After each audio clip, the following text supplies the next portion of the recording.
Olá a todos. Hoje falaremos sobre detecções de erros.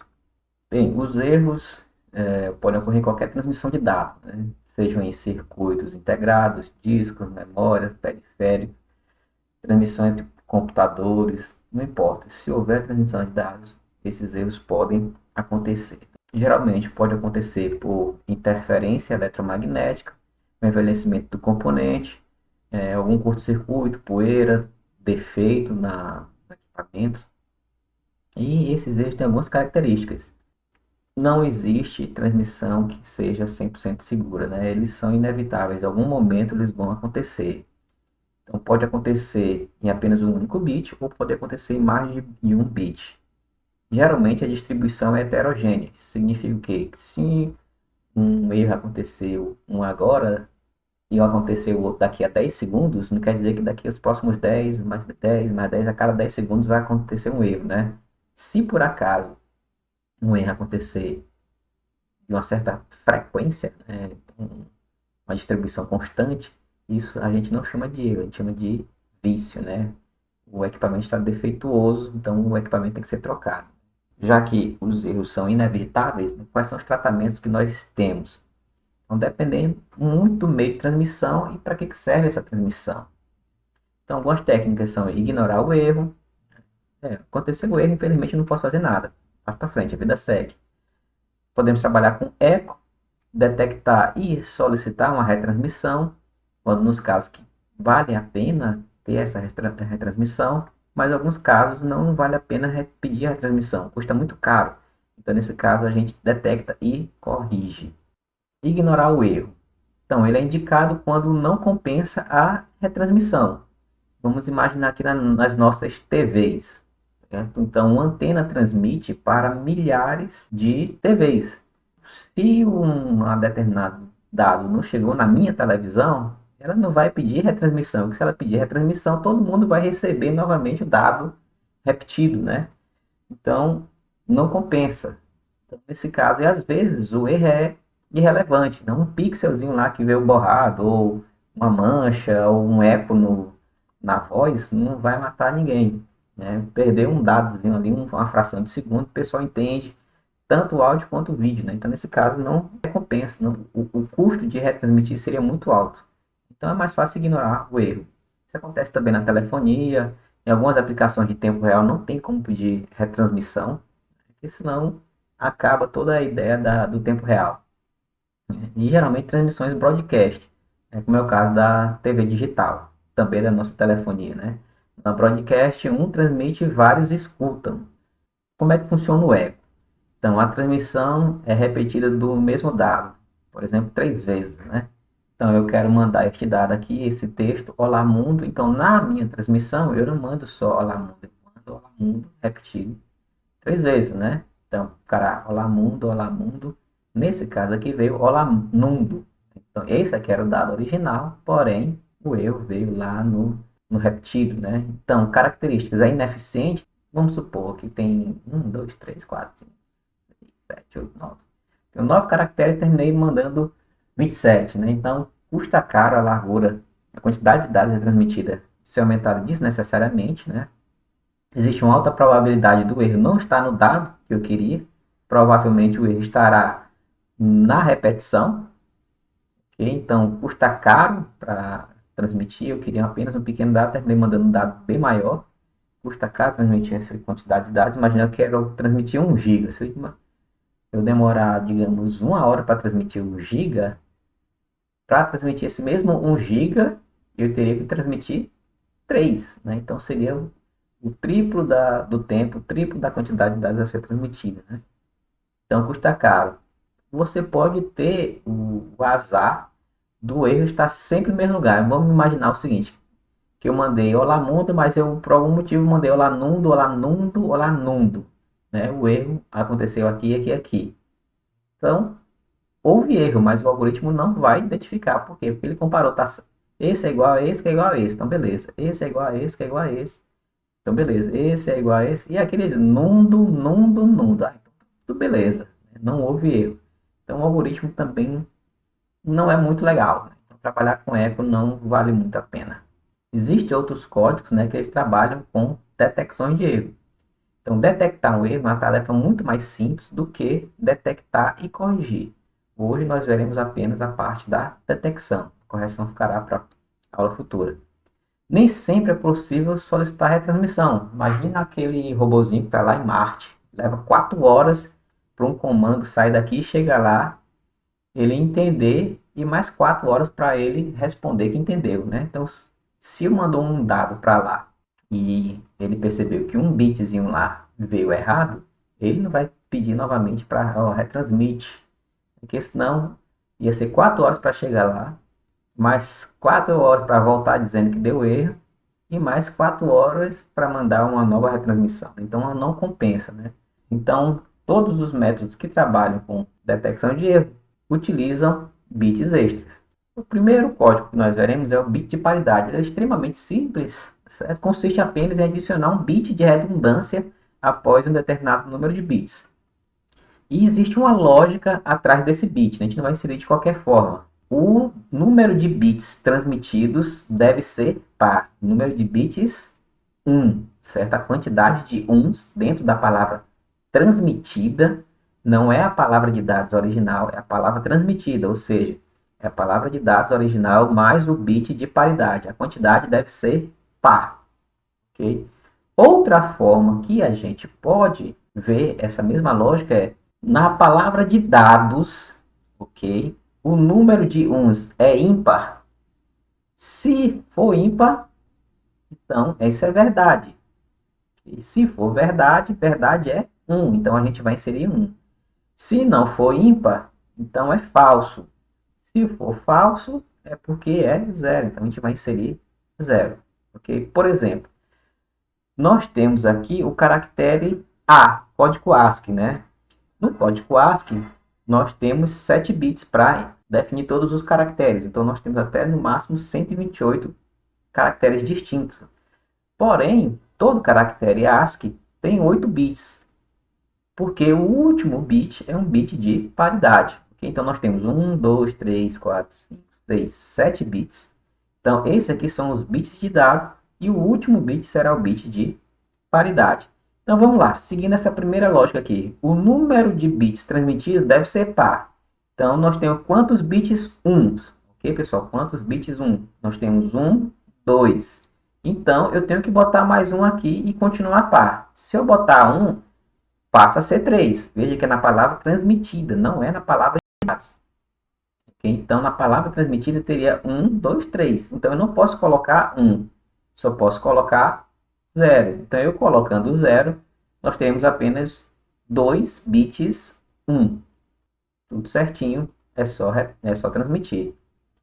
O receptor, quando receber, olha, a quantidade de bits 1 tem que ser par. Vamos contar. 1, 2. Ah, então tá beleza. Como aqui está me dizendo que é 0, então 0 significa que tem quantidade par. Então, na palavra de dados tem 1, 2. 1, 2. Então, tá tudo certo, teoricamente. Como é que a gente analisaria essa lógicazinha aqui? Na palavra de dados, a quantidade de bits 1 é ímpar? Não, não é ímpar. Não é 0. Então, a gente coloca 0. Então, você pode utilizar tanto essa lógica aqui, quanto essa aqui. Tá tranquilo, certo? Com relação ao bit de paridade, ele é muito simples de implementar, né? O problema é que ele não detecta mais de um erro, ele só funciona se houver apenas um único erro. Não indica onde o erro aconteceu, o erro pode estar em qualquer canto, certo? Da palavra recebida, pode ser na palavra de dados e no bit de paridade. Se eu colocar, utilizando essa lógicazinha aqui, né? Se eu tivesse colocado o número 1, aqui o bit 1, significa que a quantidade de bits 1 na palavra de dados é ímpar, sendo que na verdade nós temos 1, 2. Então houve algum erro em algum lugar, que pode ter sido aqui, aqui, aqui, aqui, aqui, aqui, aqui, aqui. No caso aqui, o erro aconteceu aqui, certo? Então, ele não vai indicar onde está o erro. Outro problema é se 2 bits tivessem sido invertidos. Então, se 2 bits tivessem sido invertidos, por exemplo, aqui tivesse ficado 1, 1, então teria 1, 2, 3, 4, certo? Então a gente colocaria 0, seguindo essa lógica, né? Então, colocaria 0. E aí, o receptor ia contar, olha, a quantidade de bits transmitidos foi par. Deixa eu contar. 1, 2, 3, 4. 1, 2, 3 e 4. Né? Então, houveram aí duas inversões, né? Inverteu aqui e inverteu aqui. E ele não conseguiu detectar. Então, não detecta mais de um erro, não indica onde o erro ocorreu, pode estar tanto no bit de paridade quanto no bit de dados. Ele é um algoritmo ineficiente, mas é muito utilizado, ok? Bit de paridade. É indicado quando a retransmissão compensa, ou seja, quando é muito rápido eu solicitar a retransmissão e essa retransmissão chegar. Eu não preciso descobrir onde está o erro, eu apenas descarto a palavra que está com erro e peço uma nova. A segunda técnica que nós veremos é o checksum. No caso, o emissor transmite várias palavras de uma vez, diferente do bit de paridade, que a gente bota um bit a cada palavra. Aqui não, a gente pode trabalhar com várias palavras de uma única vez. E aí, então, no caso, a gente vai transmitir tanto as palavras de dados originais, quanto a soma invertida. Quem é a soma invertida? É somar todas as palavras, pegar o resultado dessa soma e fazer o complemento de 1. A gente viu que o complemento de 1, só trocar o que é 0 passa a ser 1 e o que é 1 passa a ser 0. Então vamos lá, isso é o emissor, ou seja, somar todas as palavras de dados, pegar essa soma e fazer o complemento de 1 da soma. Já o receptor, ele vai pegar as palavras recebidas, vai fazer a soma dessas palavras, estou falando das palavras de dados, ok? E essa soma que ele fez apenas das palavras de dados vai somar com o checksum recebido. Se algum bit for igual a 0, significa que houve erro, que pode ter sido em alguma das palavras de dados ou pode ter sido no checksum. Um exemplo, eu tenho aqui duas palavras de dados que eu quero transmitir, a palavra A e a palavra B. Então, primeiro passo, isso aqui é na transmissão. Então, na transmissão, somando A com B, 1 mais 1 dá 0 e vai 1, 1 mais 0 dá 1, 1 mais 1 dá 0 e vai 1, 1 mais 1 mais 1 dá 1 e vai 1, 1 mais 1 dá 0, 1 mais 1 mais 0 dá 0 e vai 1, 1 mais 1 dá 0 e vai 1, 1 mais 0 dá 1, e 0 mais 0 dá 0. Ok? Isso aqui é a soma. Soma de quem? De A com B. Falta agora a soma invertida. Quem é a soma invertida? É o complemento de 1. Então, isso aqui é a inversão dessa soma.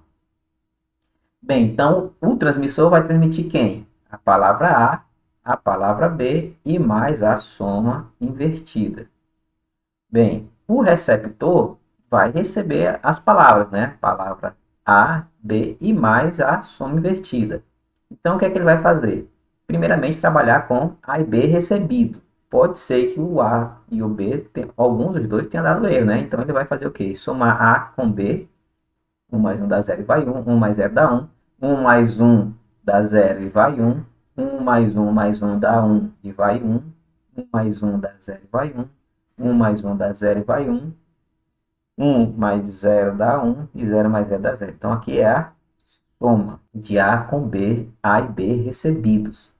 Falta agora pegar essa soma e somar com o checksum recebido.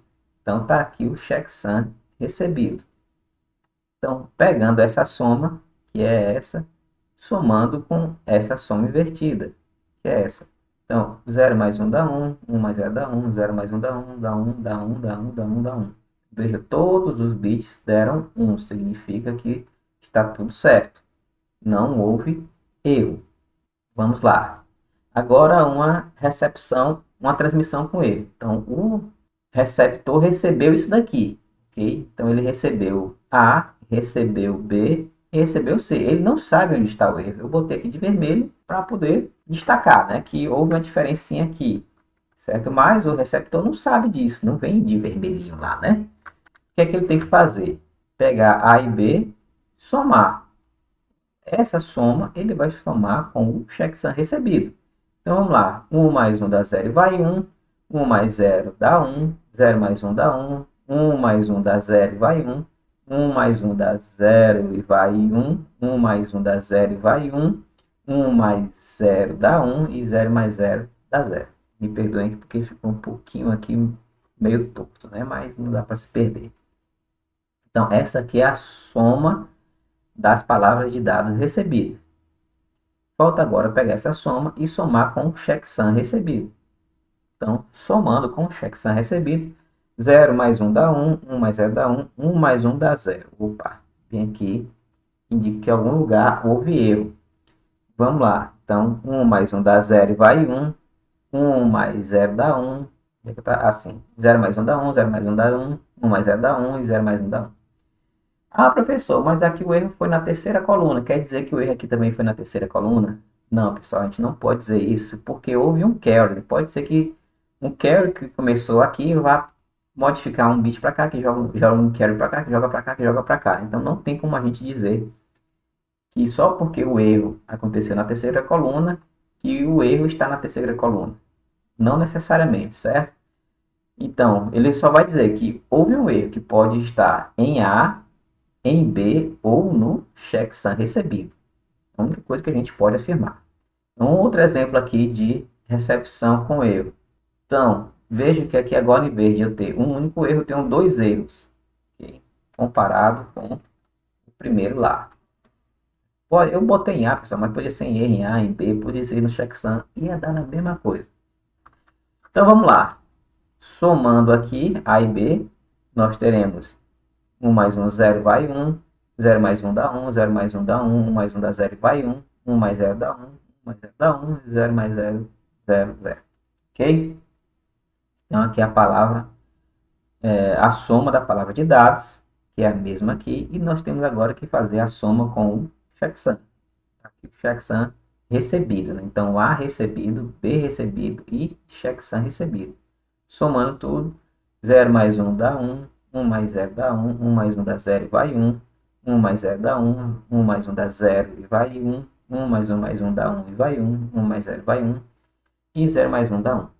Então veja que dois bits aqui, 0, 0, né? O que é que a gente pode dizer? Que houve erro na transmissão. Apenas isso que a gente pode dizer. Certo? O erro pode estar no checksum, em B ou em A. Então, características do checksum. Primeira característica. Encontra erros em mais de um bit, muito mais vantajoso do que o bit de paridade, né? Um pouco mais evoluído. Não tem como saber onde ocorreu o erro. Pode ser tanto nas palavras de dados recebidas quanto no checksum recebido. Temos aqui um terceiro código, né, que é o CRC, né, Código de Redundância Cíclica. É um pouquinho mais eficiente. Neste caso, do CRC, tanto o emissor quanto o receptor eles têm que concordar com um polinômio gerador chamado de g de x. Quanto maior for o grau do polinômio, maior será a capacidade de detecção de erros. E uma condição muito importante é que g de x, no seu polinômio, o maior e o menor bit, desculpa, o bit de maior ordem e o bit de menor ordem tem que ser obrigatoriamente 1, ou seja, tem que finalizar em 1 e tem que começar em 1. Então, eu tenho um polinômio aqui de k bits, então ele é representado por um polinômio de x de ordem k-1. Por quê? Começa dos x elevado a 0, x elevado a 0, aqui, né? X está elevado a 0, 0, 1, 2, 3, 4, 5, 6, 7. Então, tem 8 bits, então vai do 0 ao 7. Então, quem são os bits? 1 é o 0, o 4, o 5 e o 7. Okay? Então, cada bit aqui é o coeficiente desses x aqui. Então, aqui é uma palavra, um polinômio gerador, um exemplo de polinômio gerador. Na execução do nosso código, como é que vai funcionar? P de x é representado pela palavra inicial somada aos bits de paridade e deve ser divisível por g de x. Então, nós vamos ter a palavra inicial e vamos acrescentar mais uns bits. O receptor, veja que ele deve ser divisível por g de x. O receptor tentará dividir essa palavra recebida por g de x, porque ele já conhece g de x, ele já concordou com o transmissor, qual era o polinômio gerador. Se o resto for zero, significa o quê? Que não houve erro na transmissão. Porém, se der algum valor diferente de zero, significa que se o resto da nossa divisão, né, for diferente de zero, quer dizer que houve erro na transmissão. Se houver um erro, em vez de receber o polinômio t de x, a gente recebeu t de x mais um errozinho lá qualquer. Então, um exemplo aqui, eu tenho essa palavra de dados de 1, 2, 3, 4, 5, 6, 7, 8. Tenho 8 bits. E transmissor e receptor já concordaram que esse será o polinômio gerador. Grau 4, então ele tem 5 bits. 1, 2, 3, 4, 5. Então, acrescenta-se à mensagem inicial a quantidade de zeros equivalente ao grau do polinômio. Então, meu polinômio aqui tem grau 4, significa que eu vou acrescentar aqui 1, 2, 3, 4 zeros na palavra original. Tá aqui, 1, 2, 3, 4, porque o grau do polinômio é 4. Divide-se a palavra, que ainda não é a palavra transmitida, certo, pessoal? Divide-se essa palavra aqui, temporária, por g de x. Nesse caso, nós usaremos o ou exclusivo. Lembrando que o ou exclusivo funciona da seguinte forma, que ele vai ser verdade quando os dois bits forem diferentes. A divisão dos dois polinômios, a forma binária, será essa aqui é a palavra que eu quero transmitir, a palavra de dados. O polinômio gerador tem grau 4, então nós vamos inserir 4 bits. 1, 2, 3, 4. 4 bits, 0. Vamos agora dividir pelo polinômio gerador. 1, 0, 0, 1, 1. Veja que aqui 1, 0, 0, 1, 1. Aqui equivale a esse polinômio. 1, 0, 0, 1, 1. Então, vamos lá. Iguais 0, iguais 0, diferente 1, iguais 0, iguais 0. Ok? Então, resultou isso daqui. Então, eu preciso... O polinômio gerador tem 5 bits. Então, botei 5 bits, então tenho que baixar aqui 2 bits. Iguais 0, iguais 0, iguais 0, diferente 1, iguais 0. Preciso baixar 3. 1, 2, 3. Então, 1, 2, 3, 4, 5. Iguais 0, iguais 0, diferente 1, diferente 1, diferente 1. Sobraram 3 bits, então preciso de 2. Os dois últimos aqui. Baixei o penúltimo e o último bit. Dividir novamente pelo nosso polinômio gerador. Iguais 0, diferente 1, diferente 1, diferente 1, diferente 1. Então, esse aqui, veja, pessoal, que sobrou certinho 4 bits. Então, temos que pegar esses 4 bits daqui e colocar aqui. Então, tira esses 4 aqui, que aqui era só palavra temporária, e vamos inserir aqui. Então, veja que essa palavra aqui está aqui, e inserimos agora o que faltava para este polinômio se tornar divisível por g de x. Então, fazendo isso, se a gente dividir por g de x, terá agora resto zero. Então, isso foi no transmissor. No receptor, veja que ainda continua sendo a mesma palavra, certo? 10, 111, 011. 10, 111, 011. Então, repetir o mesmo processo da divisão por g de x. Então, 1, 2, 3, 4, 5. 1, 2, 3, 4, 5. Diferente, iguais 0, iguais 0, diferente 1, igual a 0, igual a 0. Então, 3 bits, preciso de mais 2. 1, 2, 1, 2, 3, 4, 5. Iguais 0, iguais 0, iguais 0, diferente 1, diferente 1. Tenho apenas 2 bits, preciso de mais 3. 1, 2, 3, tá aqui os 3. Divide novamente pelo polinômio gerador. Iguais 0, diferente 1, diferente 1, iguais 0, iguais 0. Então, 1, 2, 3, 4. Baixa o próximo bit. Tá aqui. Divide novamente pelo polinômio gerador. iguais zero, diferente um, iguais zero, diferente um, iguais zero, passo próximo, e iguais zero, diferente um e iguais zero. Veja que essa divisão aqui não resultou em zero. Então, o erro está em algum lugar, que pode ser aqui ou aqui. Então, novamente, isso é um código de detecção, não é um código de detecção e correção. Não tem como saber onde houve o erro. Então, era isso que eu queria falar para vocês. Na próxima aula, nós veremos código de detecção e correção, um pouquinho mais complexo, ok? Então, por hoje, vocês ficarão com esses conteúdos. Forte abraço e nos veremos na próxima aula. Tchau, tchau.